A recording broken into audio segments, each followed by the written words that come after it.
Hello and welcome to my channel eSnippets. I am Dr. Suruchi Tiwari and today we will be discussing the anthropology, meaning, scope and development part 2. In the first lecture, I have already discussed about the meaning of anthropology and its relationship with other subjects. In today's lecture, I will be discussing the development of anthropology as a discipline and the scope of anthropology. That is the overview of the four major branches of anthropology. Now let us discuss about the development of anthropology. How anthropology developed as a subject. So we all know that anthropology is the youngest of all sciences and it emerged as a separate discipline in 19th century. Now there are two important books जिनमें anthropology के development को discuss किया गया है and the first book is by पेनिंगमैन.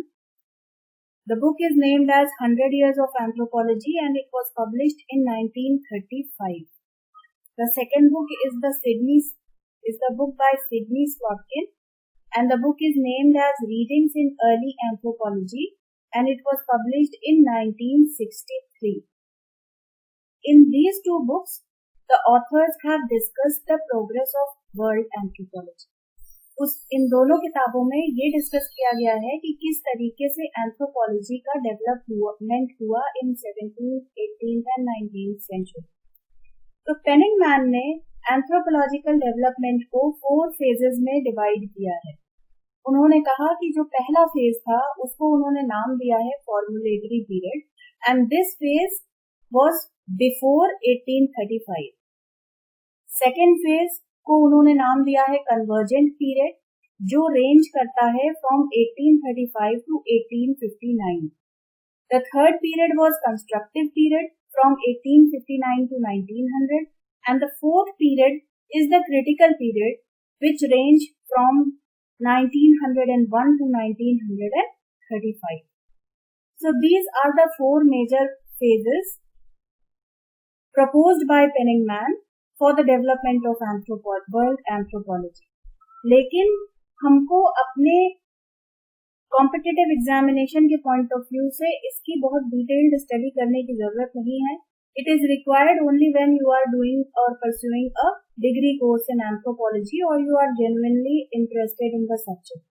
So if you want me to discuss this particular topic in detail, then please mention it in the comment section and I will prepare a video on the 4 phases of development of anthropology specially. Now let us move further. अब हम बात करेंगे कि किस तरीके से anthropology का development हुआ है. एंथ्रोपोलॉजी के डेवलपमेंट को समझने के लिए हमको ये समझना पड़ेगा कि किस तरीके से चेंजेस हुए हैं वेस्टर्न वर्ल्ड में, क्योंकि ये इनिशिएट हुआ है study western world and gradually जो वहां पे साइंटिफिक डेवलपमेंट्स हुए हैं उनके डेवलपमेंट ने एंथ्रोपोलॉजी की स्टडी को एक नया आयाम देता चला गया है. वो सारे डेवलपमेंट्स तो it has added a lot to the study of anthropology. अब एंथ्रोपोलॉजी के डेवलपमेंट में इथनोलॉजिकल सोसाइटीज का भी बड़ा इम्पोर्टेंट रोल रहा है. इथनोलॉजी की स्टडी जो है वो पहले से होती रही है. लोग प्रिमिटिव कल्चर को पढ़ते रहे हैं. क्यों? क्योंकि उनको जानने की जिज्ञासा रही है कि पहले क्या हुआ करता था, किस तरीके से मैन रहता था, किस तरीके से उसके सोशल इंस्टीट्यूशंस काम करते थे. तो this was an established branch of study. Ethnology was an established branch of study in the western world. तो इथनोलॉजी उसी को परस्यू करने के लिए इथनोलॉजिकल सोसाइटीज बनाई गई न्यूयॉर्क में, बर्लिन में, लंदन में and they also served as a very important landmark in the emergence of anthropology. अब एंथ्रोपोलॉजी को समझने के लिए थोड़ा हमें पीछे जाना पड़ेगा. हमको ये समझना पड़ेगा कि किस तरीके से चेंजेस हुए वेस्टर्न वर्ल्ड में जिनका इम्पैक्ट पड़ा डायरेक्ट और इनडायरेक्ट आप कह सकते हैं एंथ्रोपोलॉजी के डेवलपमेंट में. तो जो पहला चेंज हुआ जिसने एंथ्रोपोलॉजी के डेवलपमेंट को ट्रिगर किया, that was the industrialization in western world, that is Britain, France, Spain, Holland, Portugal, इन सब में क्या हुआ, इंडस्ट्रियलाइजेशन का फेज आया, तो इंडस्ट्रीज सेटअप हुई, जनरेट हुई, और ये जो इंडस्ट्रीज लगी उनने क्या किया, they generated a need of raw material. अब उनको अपनी इंडस्ट्री को चलाने के लिए चीप रॉ मटेरियल चाहिए था, वो कहाँ से लाते, तो they explored, they were bound to explore around themselves. अब इस एक्सप्लोरेशन के तहत they explored the non western world also. They अब नॉन वेस्टर्न वर्ल्ड में जब आए क्यों, not for studying anthropology, they just came to collect the raw material. और जब उन्हें लगा कि हाँ यहाँ तो मेरे मतलब का बहुत सामान मिल रहा है एंड इन चीपर रेट्स, तो दे इवन कॉलोनाइज्ड। तो कॉलोनाइजेशन और इंडस्ट्रियलाइजेशन दोनों का इम्पैक्ट यहाँ पे हमको देखने को मिल रहा है कि पहले इंडस्ट्रियलाइजेशन की वजह से वो नॉन वेस्टर्न वर्ल्ड में आए, नॉन वेस्टर्न वर्ल्ड में आने के बाद दे कॉलोनाइज्ड देम, और अब ये जो कॉलोनाइजेशन हो गया वो वहां यहाँ रहने लगे, तो जो एडमिनिस्ट्रेटर्स थे, जो ट्रेडर्स थे, जो एक्सप्लोरर्स थे, जो यहाँ आते थे, दे एक्सपोज, ये colonisation expose them to different culture. अब जो नॉन वेस्टर्न वर्ल्ड था उसका कल्चर एकदम डिफरेंट था, उसके बिलीव्स एकदम डिफरेंट थे, habits, customs, everything were different, and western world का बिल्कुल डिफरेंट था। तो ये लोग जब वापस जाते थे अपने कंट्री में, तो they had a habit of publishing their experiences and their observations in the form of queer notes. तो वो वहां जाके क्या करते थे, वो वहां जाके नोट्स लिखते थे, कि जब वो वहां अपने एक्सपीरियंसेस लिखते थे और उनको पब्लिश करते थे, और लोग वेस्टर्न वर्ल्ड के उसको बहुत इंटरेस्ट के साथ पढ़ते भी थे कि वहां क्या हो रहा है। अब ये तो चल रहा था, एक जनरल सी बात चल रही थी। अब ये जब ट्रेंड हो गया कि हम वो यहाँ आते थे, नॉन वेस्टर्न वर्ल्ड में रहते थे, अपने एक्सपीरियंसेस शेयर करते थे, उसी बीच एक और डेवलपमेंट वहां पे हुआ, scientific development, that was the publication of origin of species by Charles Darwin. अब इस बुक में चार्ल्स डार्विन ने बताया, एवोल्यूशन का कॉन्सेप्ट दिया कि हम जो हैं वो सिंपलर फॉर्म से कॉम्प्लेक्स फॉर्म की तरफ डेवलप होते हैं। अब ये जब कॉन्सेप्ट आया तो इसने एकदम से एंथ्रोपोलॉजी की स्टडीज को नया मोड़, मतलब साइंटिफिक स्टडीज को तो डेफिनेटली दिया ही, लेकिन एंथ्रोपोलॉजी की स्टडीज को भी दिया। एवोल्यूशन को एक नया कॉन्सेप्ट मिल गया था। अब बेसिकली तो ये साइंटिफिक डेवलपमेंट था, बट जो उस समय के एंथ्रोपोलॉजिस्ट थे, जो सोशल स्टडीज में, जो स्कॉलर्स सोशल स्टडीज में इन्वॉल्व थे, सोशल इंस्टीट्यूशंस, कल्चर को पढ़ रहे थे, जैसे कि स्पेंसर, जैसे कि मॉर्गन, जैसे कि Tylor, they all were also influenced by this book, new book which introduced a new concept. और इन लोगों ने एक कंक्लूजन निकाला कि जिस तरीके से एवोल्यूशन ऑपरेट करता है हमारे फिजिकल एस्पेक्ट्स पे, जिस तरह से एवोल्यूशन इफेक्ट करता है, उसी तरीके से हमारी कल्चरल लाइफ को भी एवोल्यूशन इफेक्ट करता है। तो they started an evolutionary approach in the studies of culture, and this led the basis of anthropology, कि हम मैन की स्टडी में ह्यूमन वेरिएशन, ह्यूमन एवोल्यूशन तो पढ़ ही रहे थे, अब हम उसमें क्या पढ़ रहे थे, साथ साथ हम उसमें कल्चरल एवोल्यूशन भी पढ़ रहे थे। अब इन लोगों को उस समय उतना फील्ड वर्क का कॉन्सेप्ट नहीं डेवलप हुआ था एंथ्रोपोलॉजी में, तो इनको मटेरियल कहाँ से मिलता था पढ़ने का? इनको मटेरियल पढ़ने का मिलता था from those queer notes which were published by the travelers, traders and the administrators visiting the non-western world because of colonization and industrialization. तो वो जो नोट्स देते थे, जो देवर बेसिकली नॉन एंथ्रोपोलॉजिस्ट, उनका उद्देश्य ये नहीं होता था कि वो यहाँ आके हमारी स्टडी करें, बट वो सिर्फ एक शौक के तहत नई चीजों को वहां जाके लिख के देते थे। But those publications served as the source of data for the social anthropologists working over there. And they used to develop their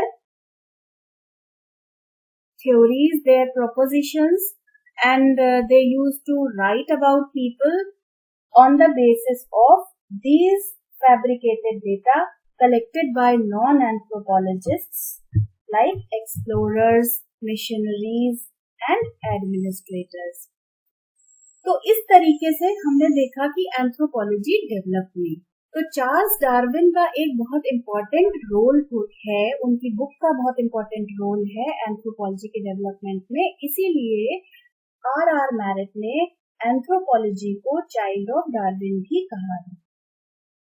अब देखिए और क्या हुआ। अब जब ये हमको पता चल गया कि कैसे एंथ्रोपोलॉजी में नया टर्न आया, तो हमने तब अब क्या हुआ कि एथनोग्राफी जो थी, जो एथनोलॉजी थी, एथनोलॉजिकल सोसाइटीज थी, वो थोड़ा सा पीछे हो गई और एंथ्रोपोलॉजिकल सोसाइटीज एस्टैब्लिश होने लगी। तो Paul broker established or founded an anthropological society in 1859 in Paris. James Hunt in 1863 established an anthropological society in London. तो अब क्या हुआ, यहाँ पे एंथ्रोपोलॉजी ने शेप लेना शुरू कर दिया लेकिन एक ये भी प्रॉब्लम रही सामने कि 1840 से लेके 1870 तक जो 30 इयर्स का स्पैन है, उसमें बड़ी डिबेट रही between two words, ethnology and anthropology. कुछ लोगों का कहना था कि ethnology in itself is sufficient, हमको एक अलग से एंथ्रोपोलॉजी की जरूरत नहीं है। बट द डिबेट कंटिन्यूड, और इस डिबेट का एंड क्या हुआ, कहाँ हुआ? इस डिबेट का एंड तब हुआ जब टाइलर ने कल्चर की definition the. Tyler defined culture as that complex whole which includes knowledge, belief, art, law, moral, custom or any other thing acquired by man as a member of the society. तो ये जो definition थी, जिसमें culture को एक complex whole बताया गया था और उसको एक अक्वायर्ड ट्रेट बताया गया था, उसको एक इनहेरिटेड ट्रेट नहीं बताया गया था, और उन्होंने कहा कि कल्चर को हम अक्वायर करते हैं, और कैसे अक्वायर करते हैं, हम उसको अक्वायर करते हैं as being a member of the society, कि हम जिस सोसाइटी के मेंबर होते हैं हम उसको अपने कल्चर को वहीं से अक्वायर करते हैं। तो ये जो कॉन्सेप्ट आया उसने इस डिबेट को एंड कर दिया और एंथ्रोपोलॉजी को एक एकेडमिकली रिकॉग्नाइज्ड डिसिप्लिन की तरह एस्टैब्लिश कर दिया, और First Department of Anthropology was established in 1901 in California.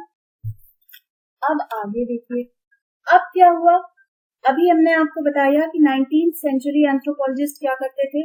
19th century के एंथ्रोपोलॉजिस्ट जो थे वो जाके खुद डेटा नहीं कलेक्ट करते थे, राइट।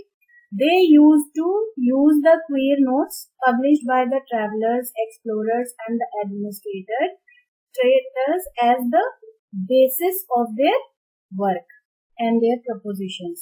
इसी वजह से 19th सेंचुरी के जो एंथ्रोपोलॉजिस्ट थे उनको हम लोग क्या कहते थे, हम लोग कहते थे आर्म चेयर एंथ्रोपोलॉजिस्ट, ठीक है। बट 20th सेंचुरी में बहुत सारे नए ट्रेंड्स आए एंथ्रोपोलॉजी में। अब हमारा एंथ्रोपोलॉजी सब्जेक्ट भी स्टैब्लिश हो गया था और बहुत सारे नए तरीके ट्रेंड्स भी उसमें आ रहे थे, जैसे कि 20th सेंचुरी में मेलिनोस्की ने ट्रोब्रियन आइलैंड में जाके फर्स्ट हैंड डेटा कलेक्ट किया।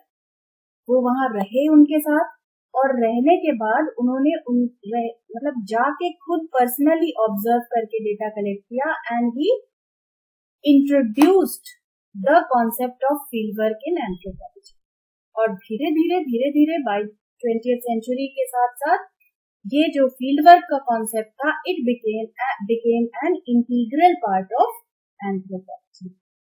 प्लस जो हमारी फिजिकल एंथ्रोपोलॉजिस्ट थे वो क्या कर रहे थे, वो इनिशियली इन्वॉल्व थे फिर पढ़ने में। वो ये पढ़ते थे कि ह्यूमन वेरिएशन क्या है, कौन किस तरीके से क्या डिफरेंसेस हैं, उनको लिस्ट करने में बिजी थे।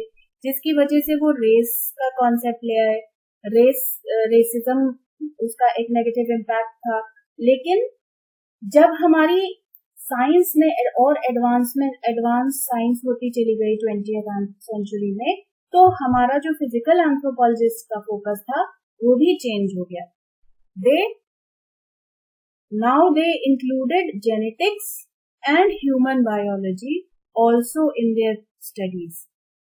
वो जो सिर्फ एक फिजिकल डिफरेंसेस पर बेस्ड उनकी स्टडीज थी, वो अब एक ज्यादा डिटेल में जाने।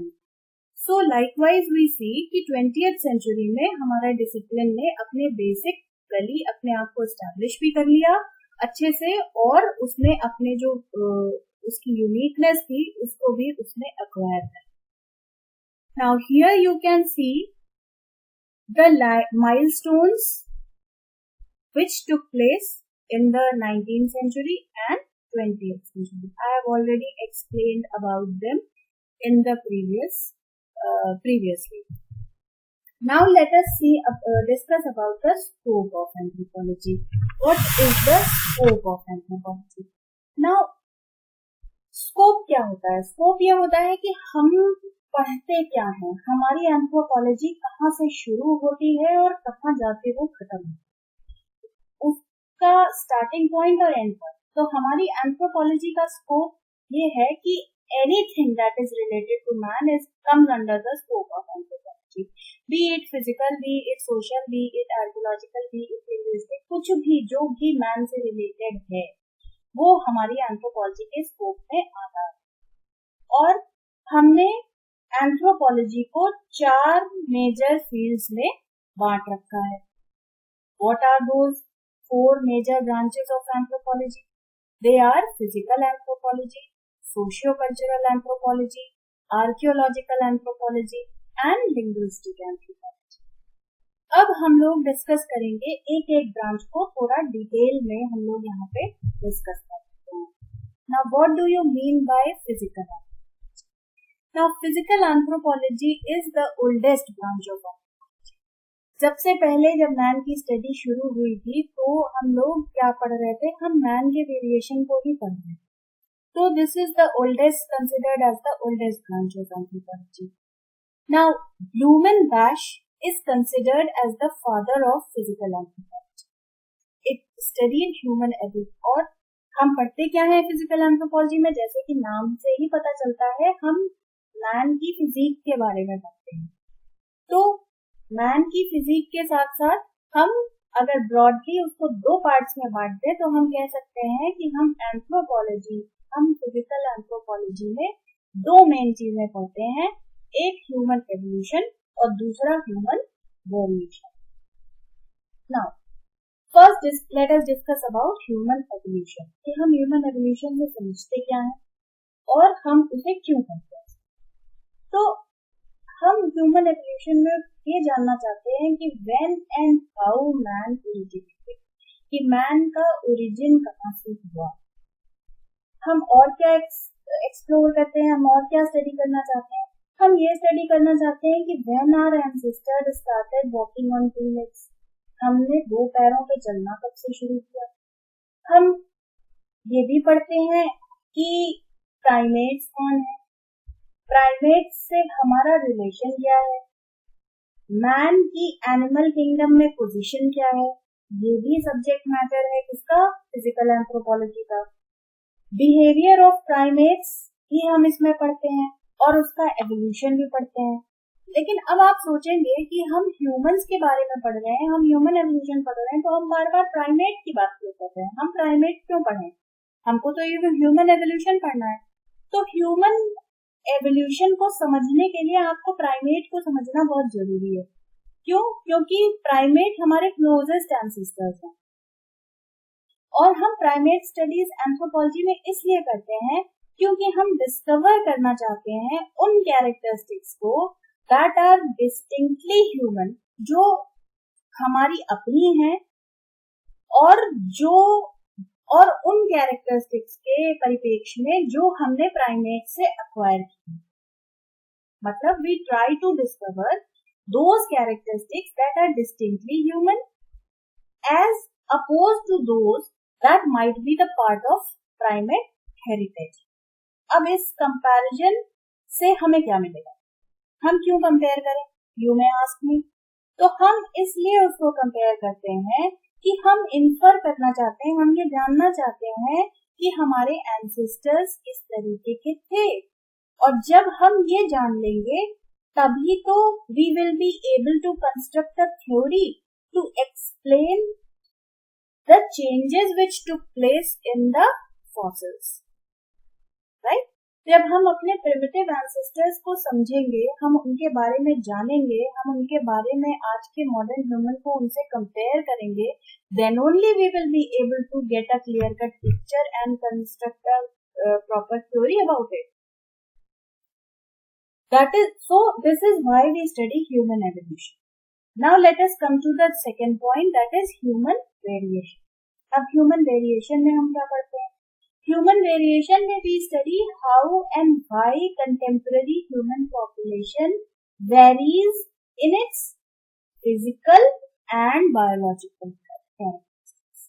अब आप कहेंगे कि हम physical anthropology में biological characteristics क्यों include कर रहे हैं? तो let me tell you, अभी पहले हम सिर्फ और सिर्फ क्या करते थे? फिजिकल कैरेक्टरिस्टिक्स पे ही कॉन्सेंट्रेट करते थे, लेकिन जैसे जैसे साइंटिफिक डेवलपमेंट हुआ, जैसे अभी हम लोगों ने थोड़ी देर पहले बात करी कि साइंटिफिक डेवलपमेंट्स के साथ 20th सेंचुरी में फिजिकल एंथ्रोपोलॉजी की स्टडीज में भी डिफरेंसेस आए, वैसे ही वही बात यहाँ पे फिर से मैं कहूंगी कि जैसे हमारी जेनेटिक्स डेवलप हुई, जैसे हमारी पॉपुलेशन जेनेटिक्स डेवलप हुई, जैसे हमारी डिफरेंट साइंस जो है, सीरोलॉजी हो गई, ये सब डेवलप होता चला गया, हमारा जो ह्यूमन वेरिएशन को पढ़ने का नजरिया था वो भी चेंज होता चला गया. पहले हम सिर्फ कॉन्सेंट्रेट कर रहे थे dark skin, light skin, height, hair form, nose form, lip form, eye form, anthropometry जिसको हम लोग बेसिकली कहते हैं. But now we are considering taking into account the genetic differences also. We are taking into account the serological differences also. We are taking into account the epidemiology. We are taking account n number of factors we are looking at, which vary from population to population. तो हम human variation को इसलिए पढ़ते हैं कि हम basically तो same species हैं, ठीक है, हम बेसिकली सेम स्पीशीज हैं. We can interbreed, there are no differences, but why we vary in our appearance so much? So to try to explore the reasons behind it and the factors which influence the variation, we study human variation. तो physical anthropology में अच्छा एक बात मैं और बता दूं कि फिजिकल एंथ्रोपोलॉजी को पहले हम लोग क्या कहते थे, फिजिकल एंथ्रोपोलॉजी नाम ही सिर्फ पॉपुलर था, लेकिन अब हम उसको बायोलॉजिकल एंथ्रोपोलॉजी भी कहते हैं, क्योंकि हम अब बायोलॉजिकल टर्म्स पे भी बात करते हैं. हम सिर्फ और सिर्फ फिजिकल टर्म्स के डिफरेंसेस को कंसिडर नहीं करते हैं. And S.L. Washburn was the first person to use the term new physical anthropology, which was later known as biological. Now let us come to the next branch, that is socio-cultural anthropology. अब socio cultural anthropology को देख के डर मत जाइएगा, उसके बारे में जब आप किताबों में पढ़ेंगे तो आपको बहुत लंबा चौड़ा लिटरेचर मिलेगा, बट इसको समझने के लिए आपको बहुत सिंपल चीजों की जरूरत है. मतलब it is not at all complex. आप बस ये समझिए कि बेसिकली सोशियो कल्चरल एंथ्रोपोलॉजी है क्या. तो socio cultural anthropology studies different societies, cultural diversities and universalism in a descriptive and comparative manner. तो हम इसमें क्या पढ़ते हैं? हम इसमें डिफरेंट सोसाइटीज के बारे में पढ़ते हैं, डिफरेंट कल्चर्स के बारे में पढ़ते हैं, और हम ये भी ढूंढने की कोशिश करते हैं कि क्या कोई ऐसा यूनिवर्सल प्रिंसिपल है जो हम पूरे मैनकाइंड पे लगा सकते हैं. हम इसको भी एक्सप्लोर करते हैं, प्लस हम कंपैरेटिव मैनर में इसको करते हैं, प्रिमिटिव्स को आज के कंटेम्पररी सोसाइटीज के साथ कंपेयर करें. Now let us come to the term itself. हमने इसमें दो शब्द लगा रखे हैं. हमने लगा रखा है सोशियो और कल्चरल.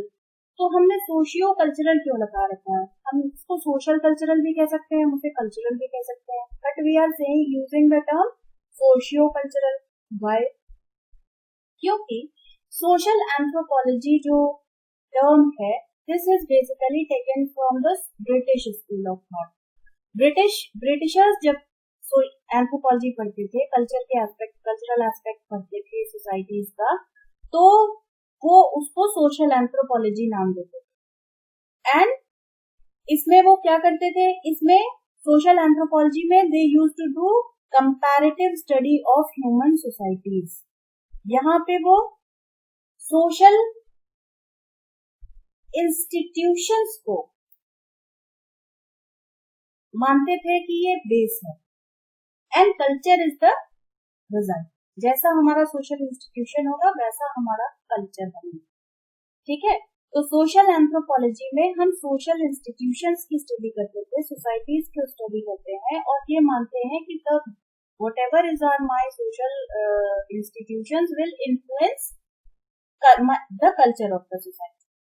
ठीक है, रेमंड फिफ्थ ने इसको डिस्क्राइब किया है as a comparative analysis of how people behave in social institutions. तो इस स्कूल ऑफ थॉट का ये मानना था कि जिस तरीके के हमारे सोशल इंस्टीट्यूशंस होंगे उसी तरीके का हमारा बिहेवियर होगा, दैट इज उसी तरीके का हमारा कल्चर होगा। तो सोशल एंथ्रोपोलॉजी में हम एनालिटिकल हो जाते हैं और हम प्रायोरिटी देते हैं organisational basis of social life को, और हम कल्चरल फिनोमेना को थोड़ा सा कम एम्फेसिस। ठीक है, तो this is all about social anthropology. Now let us come to cultural anthropology. Cultural anthropology क्या है? कल्चरल एंथ्रोपोलॉजी जो अमेरिका में एंथ्रोपोलॉजिस्ट थे, वो जो स्टडीज कर रहे थे सोसाइटी की, कल्चर की, उसको वो टर्म देते थे कल्चरल एंथ्रोपोलॉजी।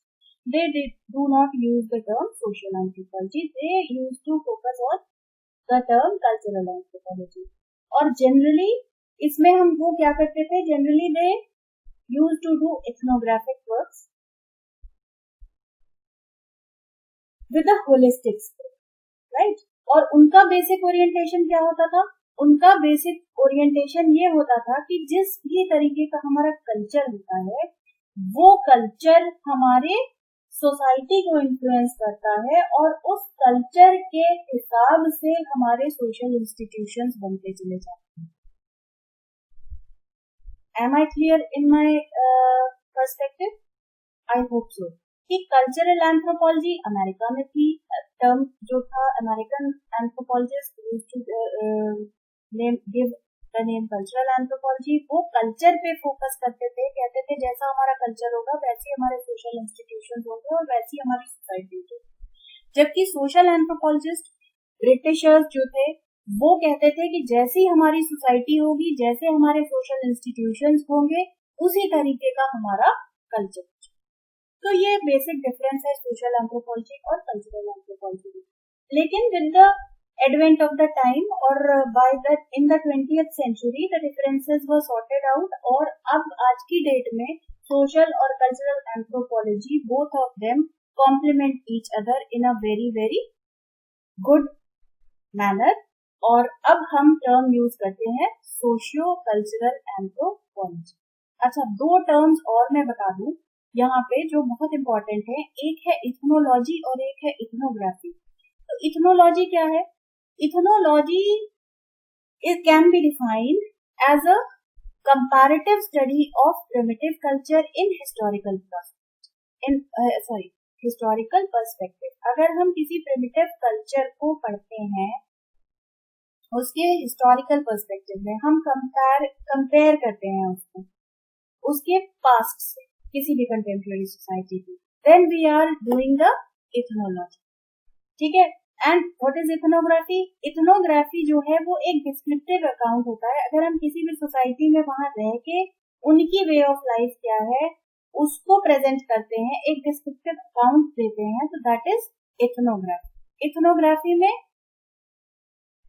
पार्टिसिपेंट ऑब्जर्वेशन होता है और इट इज वेरी इंपॉर्टेंट। और इथनोलॉजी में हम कंपैरेटिव अप्रोच लेके चलते हैं, दो डिफरेंट कल्चर्स को, एक प्रिमिटिव फॉर्म को और एक एडवांस फॉर्म को, कॉम्प्लेक्स फॉर्म को हम कंपेयर करते हैं, then we are doing ethnology. Now let us quickly come to archaeological anthropology. What is archaeological anthropology? This branch studies about the life and custom of people in the past and also trace cultural changes and offers exploration. अब ये branch क्या करती है? ये branch हमारे जो primitive cultures हैं, जिनका हमारे पास कोई रिटन रिकॉर्ड नहीं है, हमारे हिस्टोरियंस क्या करते हैं? हमारे हिस्टोरियंस पढ़ते हैं उन कल्चर्स को, पास्ट कल्चर्स को, जिनका रिटन रिकॉर्ड है. हिस्ट्री में हम पिछले 5000 ईयर्स तक कवर करते हैं, लेकिन जो उसके बियॉन्ड चीजें होती हैं वो आर्कियोलॉजी में चली जाती हैं, जिनका हमारे पास कोई रिटन एविडेंस नहीं है, वो आर्कियोलॉजी में चली जाती है. तो हम आर्कियोलॉजिकल एंथ्रोपोलॉजी में what do we study? We study about pre historic cultures. हम जो प्री हिस्टोरिक कल्चरल पास्ट था, हम सिर्फ उनको रिकंस्ट्रक्ट नहीं करते कि हम उनकी सोसाइटी कैसी थी, वो क्या मटेरियल यूज करते थे, वो कैसे घरों में रहते थे, सिर्फ यहाँ तक हम कंफाइन नहीं करते हैं आर्कियोलॉजिकल एंथ्रोपोलॉजी में. हम उसके कल्चरल पास्ट को भी पढ़ते हैं कि उनका कल्चर किस तरीके से डेवलप हुआ, वो कैसे रहे, उनकी लाइफ कैसी थी, उनके कस्टम्स क्या थे, उनके बिलीव्स क्या थे. We also trace the cultural changes and we also offer the explanations. हम जो उनके changes हुए हैं उनको explain भी करते हैं. So basically, broadly speaking, हम archaeological anthropology में क्या करते हैं? Let me tell you. हम ये पढ़ते हैं जैसे कि जो कल्चरल ट्रेड्स हो गए प्री हिस्टोरिक लोगों के, मान लीजिए टूल मेकिंग हो गया, तो हम टूल मेकिंग के बारे में ये पढ़ेंगे कि वो when, why and where. याद कर लीजिए 3 W's के बारे में हम पढ़ते हैं आर्कियोलॉजिकल एंथ्रोपोलॉजी में, when, why and where. तो हम अगर कोई भी कल्चरल ट्रेट उठाएं तो ये कब डेवलप हुआ, क्यों डेवलप हुआ और कैसे डेवलप हुआ, ये हम 3 चीजें पढ़ते हैं. जैसे टूल मेकिंग है तो कब डेवलप हुआ, कैसे डेवलप हुआ, क्यों डेवलप हुआ, और जो चेंजेस आए वो क्यों आए, किस वजह से आए, कारण क्या थे उनके पीछे चेंज होने के. एग्रीकल्चर कैसे डेवलप हुआ, कब डेवलप हुआ, कहाँ डेवलप हुआ, क्या चेंजेस आए, ये सब किसका सब्जेक्ट मैटर है? ये सब हमारे आर्कियोलॉजिकल एंथ्रोपोलॉजी का सब्जेक्ट मैटर है. सिटीज हैं, आज की डेट में cities term is so common, but ये सिटी पहली कब डेवलप हुई, कब वो कल्चर लेवल आया कि हम सिटीज बनाने लगे, हम कब, कहाँ, कैसे रहने लगे सिटीज में, क्यों डेवलप हुई cities, what were the needs behind it, what were the requirements, what were the changes. ये सारा जो सब्जेक्ट मैटर है ये सब कुछ आता है हमारा आर्कियोलॉजिकल एंथ्रोपोलॉजी के अंदर. Now let us come to the last branch, that is the linguistic anthropology. Linguistic anthropology में we study the emergence of languages and their divergence over time. Linguistic anthropology एक बहुत ही इंटीग्रल पार्ट है हमारी anthropology का. क्यों? अब आपको लगेगा कि क्यों लिंग्विस्टिक तो एक सेपरेट ब्रांच है, हम उसमें चले जाएंगे, हम वहां जाके पढ़ेंगे लैंग्वेज के बारे में. नो, हम एंथ्रोपोलॉजी में लैंग्वेज पढ़ेंगे क्योंकि the capacity to speak and use the language is unique to man. पहला कारण कि हम लिंग्विस्टिक एंथ्रोपोलॉजी को एक सेपरेट ब्रांच क्यों मानते हैं और हम क्यों पढ़ते हैं. हम इसलिए पढ़ते हैं क्योंकि हमारी जो लैंग्वेज की कैपेसिटी है, हमारी जो बोलने की कैपेसिटी है, हम लैंग्वेज को डेवलप कर पाए. We are the only species on the earth जो उसके पास एक लैंग्वेज है. वोकलाइजेशन तो बहुत लोगों के पास है, बहुत एनिमल्स के पास है, दे ऑल आर वोकल, वो सब आवाज प्रोड्यूस कर सकते हैं, but they do not have a language. तो development of language is a very unique trait which is possessed only and only by man. वो सिर्फ और सिर्फ ये जो कल्चरल ट्रेट है लैंग्वेज का, ये सिर्फ हमारे पास है.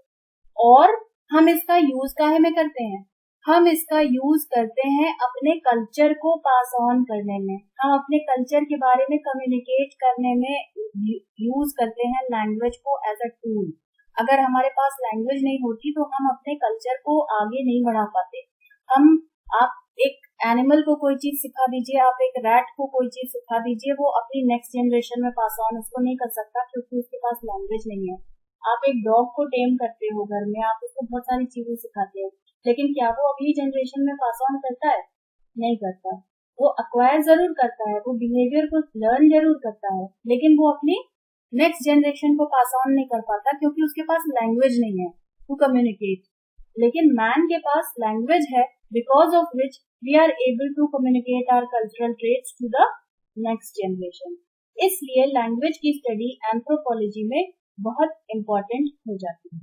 अब हम स्टडी ऑफ लैंग्वेज को हम सिर्फ लैंग्वेज के पर्सपेक्टिव में नहीं पढ़ते कि उसका स्ट्रक्चर क्या है, वो कहाँ डेवलप हुई, सिर्फ यही नहीं पढ़ते, हम उसको अपने कल्चर से रिलेट करके भी पढ़ते हैं। We study languages in relation to other parts of the culture. We also study unwritten languages, जिनका हमारे पास रिटन रिकॉर्ड नहीं है, उनको हम हिस्टोरिकल पर्सपेक्टिव में पढ़ते हैं और हम उनका स्ट्रक्चर जानने की कोशिश करते हैं। हम लिंग्विस्टिक एंथ्रोपोलॉजी में ये भी जानने की कोशिश करते हैं कि लैंग्वेज कब इमर्ज हुई, वो किस तरह से डाइवर्जेंस हुआ लैंग्वेज का ओवर टाइम। तो all this comes under the linguist branch of anthropology which is called as linguistic anthropology. अब देखिए, एक इम्पोर्टेंट एग्जांपल मैं आपको दूंगी कि लैंग्वेज का जो यूज है वो भी कल्चर टू कल्चर के अकॉर्डिंग बदलता है। ठीक है, अमेरिका में आप पीयर ग्रुप को दूसरी तरह से एड्रेस करते हो और टीचर्स को दूसरी तरह से एड्रेस करते हो, इंडिया में दूसरी तरह से करते हो, दूसरे कल्चर्स में दूसरी तरह से करते हो। तो ये जो आपका जियोग्राफिक, जो आपके कल्चर है, वो आपकी लैंग्वेज को इन्फ्लुएंस कर रहा है ना।